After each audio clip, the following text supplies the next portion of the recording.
না, কত মর্যাদা।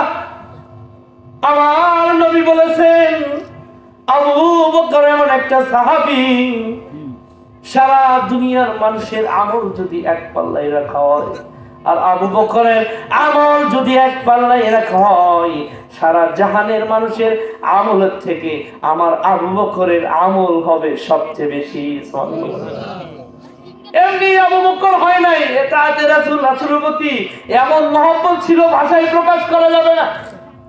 সারা রাত আবু বকরের জীবনী বলেও শেষ হবে না।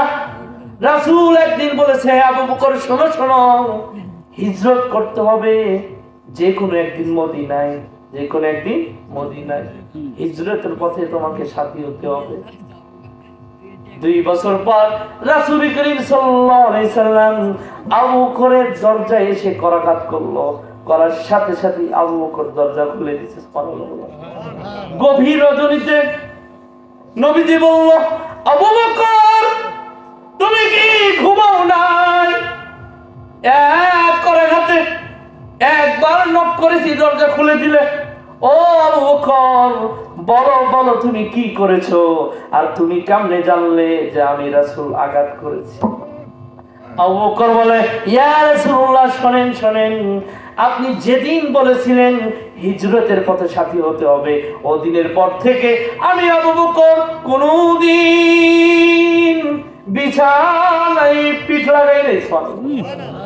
ইয়া রাসূলুল্লাহ, ইয়া হাবিবাল্লাহ, আমি আবু বকর একা না, আমার ছোট্ট মেয়ে আসমা, সেও 2 বছর সারা রাত ঘুমায় নাই, সারা রাত রুটি বানাইতো আর আপনার অপেক্ষা করতো।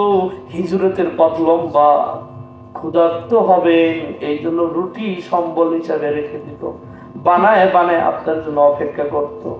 ইয়া রাসূলুল্লাহ, আমার ছোট্ট মেয়ে আসমা শুধু একা না, আমার ছেলে আব্দুল্লাহ প্রতিদিন রাস্তায় দাঁড়িয়ে থাকতো আর মনে মনে পরিকল্পনা করতো এদিক দিয়ে রাসূলকে সহজেই রাস্তা বের করে দেব। সুবহানাল্লাহ। সেও 2 বছর একদিন পিঠ লাগায় নাই। ইয়া রাসূলুল্লাহ, আমার ছেলে শুধু আব্দুল্লাহ না, হিজরতের পথে যে উটের উপর আরোহণ করে রওনা করব, সেই উটনি দেখেন, রাসূল দেখেন, তাকায় দেখেন, তার চোখ বেয়ে পানি পড়তেছে, আপনার অপেক্ষা করতেছে, আপনাকে দেখে আবেগে কেঁদে ফেলে দিয়েছে। ইয়া রাসূলুল্লাহ, আপনাকে দেখে কেঁদে দিয়েছে। ওই উটও 2 বছর কোনদিন ঘুমাই নাই, ঘুমাই নাই, ঘুমাই নাই। সুবহানাল্লাহ। কেমন তাদের রাসূল ছিল, তারা কেমন আহলে বায়তের অন্তর্ভুক্ত ছিল, কেমন সদস্য ছিল, যার কারণে আজকে তাদের নাম উচ্চারণ করলে রাদিয়াল্লাহু তাআলা আনহু বলতে হয়। আল্লাহ যাদের উপর সন্তুষ্ট। এই আবু বকর, স্বয়ং নবী নিজেই বলেছে, সারা পৃথিবী